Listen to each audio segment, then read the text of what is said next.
నమస్తే నేను దేవి welcome to story board. 2 సీట్ల నుంచి 2 సార్లు ఒంటరిగా కేంద్రంలో అధికారంలోకి వచ్చే స్థాయికి ఎదిగింది. ఉత్తరాది పార్టీ అనే ముద్రను క్రమంగా చెరిపేసుకునే ప్రయత్నం చేస్తోంది. ఈశాన్యంలో ఇందిరకు కూడా సాధ్యం కాని రీతిలో పట్టు పెంచుకుంది. క్షేత్రస్థాయిలో కార్యకర్తల బలంతో ప్రపంచంలోని అతిపెద్ద పార్టీ అనిపించుకుంది. 41 ఏళ్ల బీజేపీ ప్రస్థానంలో ఎత్తుపల్లాలేంటి? అధికారం కోసం అశ్వమేధ యాగం చేసిందా? మోడీ అమిత్ షా హయాంలో పార్టీలో వచ్చిన మార్పులేంటి?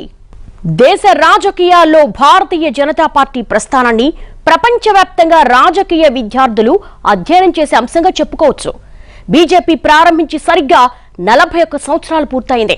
ఈ 4 దశాబ్దాల కాలంలో లోక్సభలో 2 సీట్ల నుంచి 303 సీట్లకు పార్టీ రావడం నిజంగా స్ఫూర్తినిచ్చే అంశమే. అటల్ అద్వానీ ద్వయం నుంచి మోదీ అమిత్ షా ద్వయం వరకు బీజేపీ ప్రతి దశాబ్దంలో కొత్త విజయాలు సాధించింది.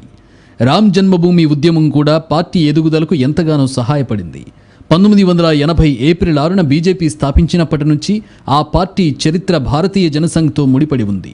దేశ విభజన తర్వాత పాకిస్తాన్, బంగ్లాదేశ్లో హిందూ మైనార్టీలపై జరిగిన దారుణాల్ని నిరసిస్తూ శ్యామ్ ప్రసాద్ ముఖర్జీ అప్పటి ప్రధాని నెహ్రూకి లేఖ రాశారు. ఆ తర్వాత 1951 అక్టోబర్ 21న భారతీయ జనసంఘ్ను స్థాపించారు. 1977లో ఇందిరాగాంధీ అత్యవసర పరిస్థితిని ముగించి ఎన్నికలు నిర్వహించాలని నిర్ణయించుకున్నప్పుడు కాంగ్రెస్ వ్యతిరేక పార్టీలన్నీ ఏకమై జయప్రకాష్ నారాయణ్ పిలుపు మేరకు జనతా పార్టీని ఏర్పాటు చేశాయి. 1977 మే 1న భారతీయ జనసంఘ్ జనతా పార్టీలో విలీనమైంది. అయితే జనతా పార్టీ ప్రయోగం ఎక్కువ కాలం కొనసాగలేదు. పరస్పర పోటీ కూడా పెరగడం, ఆర్ఎస్ఎస్కు చెందిన వారు పార్టీలో ఉండొద్దని చెప్పడంతో 1980 ఏప్రిల్ 6న భారతీయ జనతా పార్టీ ఏర్పడింది. అటల్ బిహారీ వాజ్పేయి మొదటి అధ్యక్షుడిగా ఉన్నారు. 1984 లోక్సభ ఎన్నికల్లో ఇందిరాగాంధీని హత్య చేసినందున కాంగ్రెస్కు అనుకూలంగా సానుభూతి వీయడంతో బీజేపీ కేవలం 2 స్థానాల్లో మాత్రమే విజయం సాధించింది. 1989లో రామ్ జన్మభూమి ఉద్యమానికి పార్టీ మద్దతివ్వడంతో ఎల్కే అడ్వానీ ఆధ్వర్యంలో సోమనాథ్ నుంచి రామ్ రథ్ యాత్రను ప్రారంభించారు. దీని తర్వాత పార్టీకి ప్రజల్లో మద్దతు పెరుగుతూనే ఉంది. అప్పటి బీహార్ ముఖ్యమంత్రి లాలూ ప్రసాద్ యాదవ్ ఆదేశాల మేరకు అడ్వానీని అరెస్ట్ చేశారు. 1993 నాటికి ఉత్తరప్రదేశ్, ఢిల్లీ, రాజస్థాన్, హిమాచల్ ప్రదేశ్, మధ్యప్రదేశ్ రాష్ట్రాల్లో బీజేపీకి ఓట్లు పెరిగాయి. 1995లో ఆంధ్ర, కర్ణాటక, బీహార్, ఒడిశా, గోవా, గుజరాత్, మహారాష్ట్ర వంటి రాష్ట్రాల్లో కూడా కమలం గుర్తింపు పెరిగింది. 1996లో జరిగిన ఎన్నికల్లో బీజేపీ 161 సీట్లు గెలుచుకుని లోక్సభలో అతిపెద్ద పార్టీగా అవతరించింది. అటల్ బిహారీ వాజ్పేయి ప్రధాని అయ్యారు. కానీ మెజారిటీ లేకపోవడంతో ప్రభుత్వం 13 రోజుల్లో పడిపోయింది. 1998 మధ్యంతర ఎన్నికల్లో బీజేపీ మిత్ర పార్టీలతో కలిసి ఎన్డీఏను ఏర్పాటు చేసి అధికారంలోకి వచ్చింది. 99లో అన్నాడీఎంకే తమ మద్దతు ఉపసంహరించుకోవడంతో మరోసారి ప్రభుత్వం పడిపోయింది. 1999 అక్టోబర్లో జరిగిన ఎన్నికల్లో ఎన్డీఏ 303 సీట్లను గెలుచుకుని స్పష్టమైన మెజారిటీని సంపాదించుకుంది. 183 సీట్లు గెలుచుకుని బీజేపీ అతిపెద్ద పార్టీగా అవతరించింది. 2009లో 116 సీట్లకు పడిపోయిన బీజేపీని నరేంద్ర మోడీ తన నాయకత్వంలో 2014లో 282 సీట్లలో గెలిచేలా చేయగలిగారు. 2014 మే 26న నరేంద్ర మోదీ భారతదేశం 15వ ప్రధానమంత్రి అయ్యారు. తిరిగి 2019 ఎన్నికల్లో బీజేపీ 303 సీట్లు గెలుచుకుని చరిత్ర సృష్టించింది. భారతీయ జనతా పార్టీని ఎన్నికల గెలుపు యంత్రమని ప్రతిపక్షాలు చేస్తున్న విమర్శలకు ప్రధాని మోడీ కౌంటర్ ఇచ్చారు. బీజేపీ విజయం సాధించిన ప్రతిసారి పోల్ విన్నింగ్ మెషిన్ అని సెటైర్లు వేసేవాళ్లు, వాళ్లు గెలిస్తే మాత్రం అది తమ గొప్పగా చెప్పుకుంటున్నారని మండిపడ్డారు. బీజేపీ పోల్ విన్నింగ్ మెషిన్ కాదు, ప్రజలతో మమేకమైన చైతన్యమని అభివర్ణించారు ప్రధాని మోడీ. सच्चाई ये है कि बीजेपी चुनाव जीतने की मशीन नहीं, देश और देशवासियों का दिल जीतने वाला एक अविरल अनवरत अभियान है. కేంద్రం ఏ చట్టాలు చేసినా తప్పుడు ప్రచారం చేస్తున్నారని బీజేపీ వ్యవస్థాపక దినోత్సవం సందర్భంగా నిర్వహించిన సభలో మోడీ తప్పుపట్టారు. పౌరసత్వ సవరణ చట్టం చేస్తే బలవంతంగా పౌరసత్వాలను రద్దు చేస్తుందని ఆరోపిస్తున్నారని గుర్తు చేశారు. వ్యవసాయ చట్టాలు చేస్తే రైతుల భూములు లాగేసుకుంటారని, కార్మిక చట్టాలు తెస్తే కార్మికుల హక్కులు కాలరాస్తోందని ఆరోపిస్తున్నారని ఆవేదన వ్యక్తం చేశారు మోడీ. ఇలాంటి తప్పుడు ప్రచారాలను బీజేపీ కార్యకర్తలు తిప్పికొట్టాలని పిలుపునిచ్చారు. आज गलत नैरेटिव बनाए जाते हैं, कभी सीए को लेकर, कभी कृषि कानूनों को लेकर, कभी लेबर लॉ को लेकर, बीजेपी के प्रत्येक कार्यकर्ता को समझना होगा कि इसके पीछे सोची समझी राजनीति है। ये एक बहुत बड़ा षड्यंत्र है। గతంలో బీజేపీ సిద్ధాంతాలకు ప్రాధాన్యత ఇచ్చేది. కానీ మోడీ అమిత్ షా హయాంలో పరిస్థితులు మారిపోయాయి. అధికారమే పరమావధిగా వ్యూహాలు తెరపైకి వస్తున్నాయి. రాజకీయంగా ఆధిపత్యం సాధించడానికి మోడీ అమిత్ షా దేనికి వెనకాడడం లేదని చెప్పడానికి చాలా ఉదాహరణలున్నాయి. సిద్ధాంతాల పరంగా వాజ్పేయి అడ్వాణీ తరానికి మోడీ అమిత్ షా తరానికి తేడా కొట్టొచ్చినట్టు కనిపిస్తోంది. గతంలో హిందుత్వానికి కట్టుబడి ఉన్న బీజేపీ ఇప్పుడు ఫ్లెక్సిబుల్గా వ్యవహరిస్తోంది. దేశవ్యాప్తంగా విస్తరించాలనే లక్ష్యం పెట్టుకున్న బీజేపీ అధికారం కోసం సామదాన భేద దండోపాయాల్ని ప్రయోగిస్తోంది. పాత విధానాలను పట్టుకుని వేలాడకుండా ఎప్పటికప్పుడు వినూత్న వ్యూహాలను ముందుకు తెస్తోంది. నరేంద్ర మోడీ 2014 నుంచి అమిత్ షాతో పాటు బీజేపీకి ఒక కొత్త పాలసీ, ఒక కొత్త డైరెక్షన్ తీసుకొచ్చారు. అద్వానీ వాజ్పేయి సమయంలో అదొక స్లోగా మిగతా పార్టీలు చేసేదానికి వ్యతిరేకంగా చేసుకుంటా రావటం. మోడీ తీసుకొచ్చింది ఏంటంటే ఒక కొత్త ఉత్సాహం, కొన్ని డైరెక్షన్స్, భారతదేశం గురించి, భారత్ విషయాల గురించి, దేశం గురించి ఎక్కువ ముందరకు పెట్టి ఒక సెక్షన్కి బాగా ఎప్పీలు మాత్రం పెంచారు. ఇవాళ వచ్చింది ఏమిటంటే రాజకీయ పార్టీల్లో చూసి కాంగ్రెస్ పార్టీ, మిగతా పార్టీలు ఎక్కువగా నాయకత్వం, పాత నాయకత్వం ఉండటం, వాళ్ళే అలాగా ముందరకెళ్ళటం, కొత్త వాళ్ళు రానివ్వకపోవటం అన్ని పార్టీల్లో చూస్తూ వచ్చాం. నరేంద్ర మోడీ బీజేపీ 2014 లీడర్షిప్ తీసుకున్నాక గవర్నమెంటే కాదు, పార్టీలో ఒక మెరిట్ సిస్టమ్ ఉన్నది. కొత్త వర్గాలు తీసుకురావటం, పూర్వం ఏ వర్గాలు పెత్తందారీ వర్గాలు కాదో ఆ రాష్ట్రాల్లో వాళ్ళని పార్టీలోకి తీసుకురావటం. ఒకప్పుడు వింధ్య పర్వతాలను దాటి బీజేపీ విస్తరణ కల్లని భావించిన ప్రత్యర్థుల నోళ్లు మూతపడేలా ఇప్పుడు కాషాయ పార్టీ కథనోత్సాహంతో దూసుకెళ్తోంది. దేశంలోని అన్ని రాష్ట్రాల్లో బీజేపీ ప్రభావం లేదు. అయినా సరే ప్రతి రాష్ట్రంలో బీజేపీ గురించి చర్చించకుండా ఉండలేని పరిస్థితి ఉంది. ప్రస్తుత 5 రాష్ట్రాల ఎన్నికలను గమనిస్తే తమిళనాడు, అసోంలో బీజేపీ బలం అంతంత మాత్రమే అయినా ఆ పార్టీ అమలు చేస్తున్న వ్యూహాలపై మాత్రం విస్తృతంగా చర్చ జరుగుతోంది. ఆయా రాష్ట్రాల్లో బలంగా ఉన్న పార్టీలు కూడా బీజేపీ వ్యూహాలను ఎప్పటికప్పుడు గమనంలోకి తీసుకుంటున్నాయి. ఏ ఎన్నికల్లో అయినా సరే బీజేపీ రేసులో ఉంటే జాగ్రత్తగా ఉండాల్సిందే అనే సంకేతాలు ప్రత్యర్థులకు ఇవ్వడంలో కమలం పార్టీ ఆరితేరిపోయింది. బలం ఉన్నా లేకపోయినా ఎన్నికల బరిలో దిగామంటే ఆఖరి నిమిషం వరకు ఫైట్ ఇవ్వాల్సిందేనన్న పోరాట స్ఫూర్తితో ఉన్నారు బీజేపీ కార్యకర్తలు. బీజేపీ విస్తరణకు అనువుగా ఆర్ఎస్ఎస్ వేస్తున్న ప్రాథమిక పునాదుల గురించి కూడా ప్రత్యేకంగా చెప్పుకోవాలి. ప్రతి రాష్ట్రంలోనూ మొదట ఆర్ఎస్ఎస్ కార్యకలాపాలు మొదలై జోరందుకోవడం, ఆ తర్వాత బీజేపీ రంగప్రవేశం చేసి బలీయమైన శక్తిగా మారడం జరుగుతోంది. దీనికి త్రిపుర దగ్గర నుంచి బెంగాల్ వరకు చాలా ఉదాహరణలున్నాయి. దేశంలో చాలా రాజకీయ పార్టీలున్నాయి. కానీ బీజేపీ మాదిరిగా సంస్థాగతంగా బలమైన పార్టీ లేదని ప్రత్యర్థులు కూడా ఒప్పుకొని తీరాల్సిందే. ఆ స్థాయిలో కార్యకర్త బలం పెంచుకుంది కాషాయ పార్టీ. వాజ్పేయి అడ్వాణీ టైంలో మిత్రపక్షాల సాయంతో కేంద్రంలో అధికారం దక్కించుకున్న బీజేపీ మోడీ అమిత్ షా హయాంలో సింగిల్గానే అధికార పీఠాన్ని ఒడిసిపట్టింది. అంతటితో ఆగకుండా ఆసేతు హిమాచలంలో కాషాయ జెండా ఎగరాలనే ఉద్దేశంతో రాజకీయ అశ్వమేధయాగం చేస్తోంది. అంధకారం అస్తమిస్తుంది, సూర్యుడు ఉదయిస్తాడు, కమలం వికసిస్తుంది. ఇవి 37 ఏళ్ల క్రితం భారతీయ జనతా పార్టీ ఆవిర్భావం రోజున అటల్ బిహారీ వాజ్పేయి ప్రసంగంలోని మాటలు. ప్రస్తుతం కమలం వికసిస్తోంది. అన్ని రాష్ట్రాల్లోనూ జెండా పాతాలన్నంత కసిగా పనిచేస్తోంది. జనతా పార్టీ నుంచి బయటకు వెళ్లి భారతీయ జనతా పార్టీని స్థాపించినప్పుడు పార్టీ సిద్ధాంతాన్ని మార్చేందుకు ఆర్ఎస్ఎస్ను వాజ్పేయి ఒప్పించారు. జనసంఘ్ నుంచి జనతా పార్టీ, ఆ తర్వాత బీజేపీ ఏర్పాటు వరకు తొలిసారిగా ఒక మౌలిక మార్పునకు అంగీకారం కుదిరింది. ఫలితంగానే ఆర్ఎస్ఎస్ నేపథ్యం లేని ఎంసీ ఛాగ్లా, శాంతిభూషణ్, రామ్ జెఠ్మలానీ, సికందర్ భక్త్, సుష్మా స్వరాజ్, జశ్వంత్ సింగ్ లాంటి నేతలు బీజేపీలో భాగమయ్యారు. బీజేపీని అధికారానికి చేరువ చేయడంలో అడ్వాణీ రథయాత్ర పోషించిన పాత్ర అంతా ఇంతా కాదు. దేశవ్యాప్తంగా అడ్వాణీ చేపట్టిన రథయాత్ర కార్యకర్తల్లో ఊపు తీసుకొచ్చింది. ఇప్పుడున్న చాలామంది బీజేపీ అగ్రనేతలు అడ్వాణీ రథయాత్రకు ఆయా ప్రాంతాల్లో ఆర్గనైజర్లుగా పనిచేసిన వాళ్ళు. రామజన్మభూమి ఉద్యమానికి మద్దతుగా అద్వానీ సాగించిన రథయాత్ర దేశ రాజకీయాల్లోనే కీలక ఘట్టంగా చెబుతారు. దేశవ్యాప్తంగా రథయాత్ర చేయాలనే అడ్వానీ సంకల్పం నెరవేరకపోయినా ఆ రథయాత్ర సందేశం మాత్రం అన్ని రాష్ట్రాలకు బలంగా వెళ్ళింది. బీహార్లో అడ్వానీని లాలూ సర్కార్ అరెస్ట్ చేయడంతో దేశవ్యాప్తంగా బీజేపీ కార్యకర్తలు కదం తొక్కారు. అలా రథయాత్ర దేశవ్యాప్తంగా బీజేపీ క్యాడర్ నిర్మాణం, వారిలో ఉత్సాహం తీసుకురావడంలో గణనీయమైన పాత్ర పోషించింది. వాజ్పేయి, అడ్వానీ ఇద్దరూ మొదటి నుంచి ఓ స్పష్టమైన అవగాహనతో పనిచేశారు. వాజ్పేయి వికాస్ పురుష్గా పేరు తెచ్చుకుంటే అడ్వాణీ లోహ్ పురుష్గా పేరు సంపాదించుకున్నారు. సంకీర్ణ ప్రభుత్వాన్ని సమర్థంగా నిభాయించడంలో ఈ ఇరువురి నేతలు మంచి అవగాహనతో పనిచేశారు. పాలనా వ్యవహారాలు వాజ్పేయి చూసుకుంటే, పార్టీ వ్యవహారాలు, మిత్రపక్షాలతో వ్యవహారాలు అడ్వాణీ చూసుకున్నారు.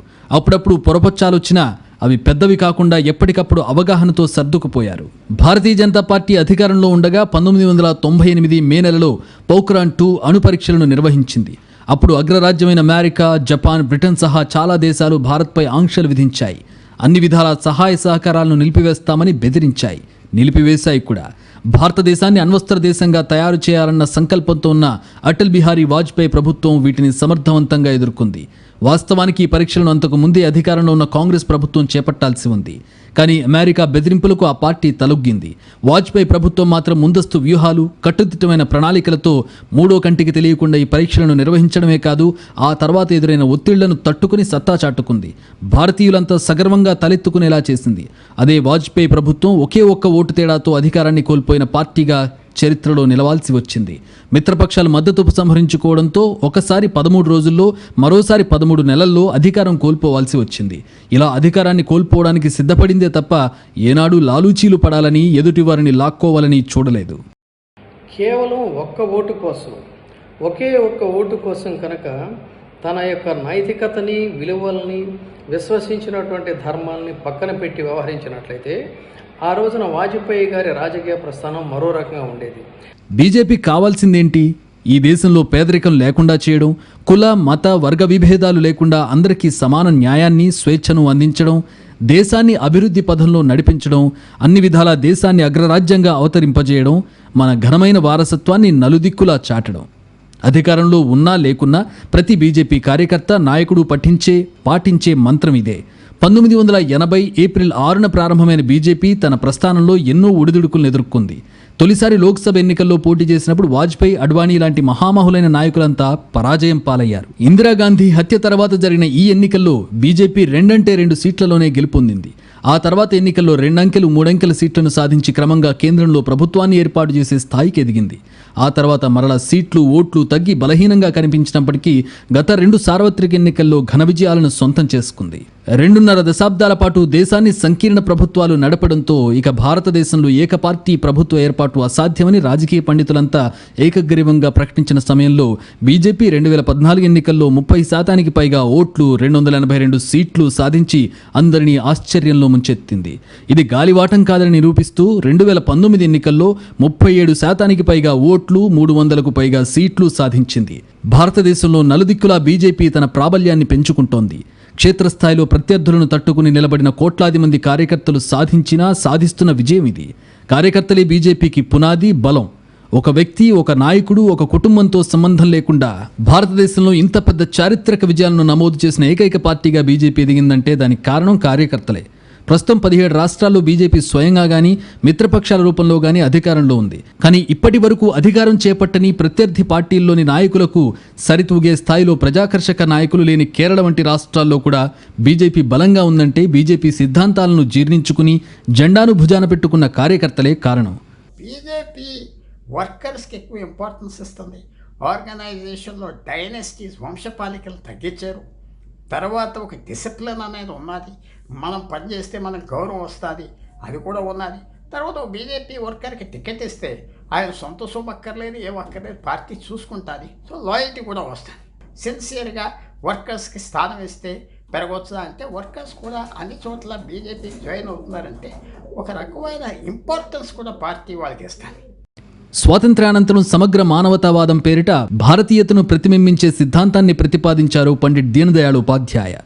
అత్యంత దీనావస్థలో ఉన్న నిరుపేదలకు అండగా నిలవాలనే ఉద్దేశంతో బీజేపీ ప్రభుత్వాలన్నీ అంత్యోదయ పథకాలను ప్రారంభించాయి. కింది స్థాయిలో ఉండేవారికి ప్రభుత్వం నుంచి నేరుగా సహాయ సహకారాలు అందేలా మోడీ ప్రభుత్వం ఎన్నడూ ఊహించని స్థాయిలో చర్యలు చేపట్టింది, అమలు చేస్తోంది కూడా. సంక్షేమ కార్యక్రమాల అమలును కొత్త పుంతలు తొక్కించి మధ్యదళారులను, లీకేజీలను అరికట్టామంటోంది. భారతీయ చారిత్రక సంస్కృతి స్ఫూర్తితో అంతర్జాతీయ స్థాయిలో అన్ని విధాలుగా అగ్రరాజ్యంగా భారతదేశాన్ని నిలపాలన్న లక్ష్యంతో దేశం ముందు, పార్టీ తర్వాత అనే సంకల్పంతో పనిచేయాలని కార్యకర్తలకు బీజేపీ దిశానిర్దేశం చేస్తోంది. దేశంలో 1984లో రాజీవ్ గాంధీ ప్రభుత్వం సంపూర్ణ ఆధిక్యం సాధించిన తర్వాత ఆ ఘనత సాధించిన తొలి పార్టీ బీజేపీయే. ఇందిరాగాంధీ తర్వాత దేశవ్యాప్తంగా అదే స్థాయిలో ప్రజాదరణ కలిగిన నాయకుడు మోడీని అనడంలో ఎలాంటి సందేహం లేదు. వెనక్కి తిరిగి చూడాల్సిన అవసరం లేనంత స్థాయిలో బీజేపీకి మద్దతుదారులున్నారు. వీరిలో చాలామంది పార్టీకి సైద్ధాంతిక మార్గదర్శక సంస్థగా నిలిచే రాష్ట్రీయ స్వయం సేవక్ సంఘ్ విశ్వ హిందూ పరిషత్ నుంచి వచ్చిన వారే. ఐక్యతపై విపరీతమైన దృష్టి కేంద్రీకరించడమే బీజేపీ ఆర్ఎస్ఎస్ల విజయానికి మూల కారణమని విశ్లేషణలున్నాయి. ఇతర రాజకీయ పార్టీల్లానే బీజేపీ కూడా కష్టాలను చవిచూసింది. 4 దశాబ్దాల రాజకీయ ప్రస్థానంలో పార్టీ అధికారంలో ఉన్నది కేవలం 12 ఏళ్లే. అధికారంలో ఏళ్లపాటు లేకపోవడంతో పార్టీ మద్దతుదారులకు ఎలాంటి సాయం అందలేదు. అయినప్పటికీ పార్టీ ఐక్యతతోనే ముందుకెళ్లింది. భారత్లో రాజకీయ పార్టీలను ప్రజాదరణ కలిగిన నాయకులు, సిద్ధాంతాలు, కులాలు ముందుకు నడిపిస్తుంటాయి. అసమ్మతి, అంతర్గత కలహాలు సర్వసాధారణం. పై స్థాయి నాయకుల్లో విభేదాలతో పార్టీలు చీలుతుంటాయి. కాంగ్రెస్ నుంచి వేరుపడిన చాలామంది నాయకులు ఇలానే ప్రాంతీయ పార్టీలను పెట్టారు. కానీ బీజేపీలో ఇప్పటి వరకు ఇలాంటివేవీ జరగలేదు. ఒకప్పుడు వాజ్పేయి, అడ్వాణీ, ఇప్పుడు మోదీ, హోంమంత్రి అమిత్ షా ఆర్ఎస్ఎస్ మద్దతుతో పార్టీని ఐక్యతతో నడిపించగలుగుతున్నారు. బీజేపీ ఇటీవలి కాలంలో సాధిస్తున్న అనూహ్య విజయాల్లో యువత పాత్ర కీలకంగా ఉంది. మరే పార్టీలో లేని విధంగా యువతను ప్రోత్సహించడంలో కూడా బీజేపీ ముందుంది.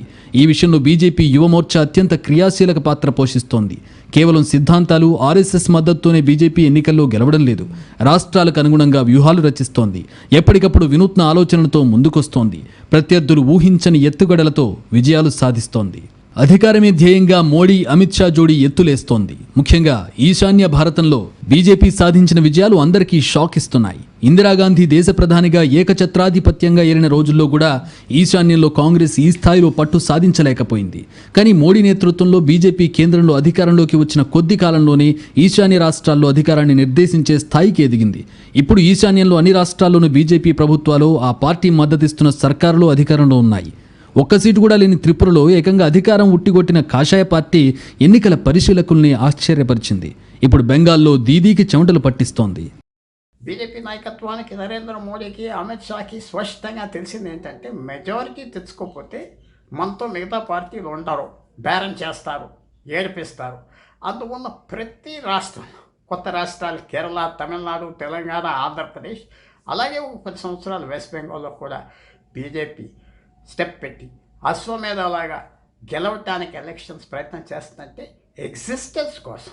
అధికారం కావాలంటే ఎన్నికల్లో గెలవడం ఒక్కటే బీజేపీ ముందున్న మార్గం కాదు. దీనికోసం రకరకాల ప్రత్యామ్నాయ వ్యూహాలు కూడా రెడీగా ఉన్నాయి. ఒక్కో రాష్ట్రంలో అక్కడి స్థానిక పరిస్థితులకు అనుగుణంగా వ్యూహాలు తెర మీదకొస్తాయి.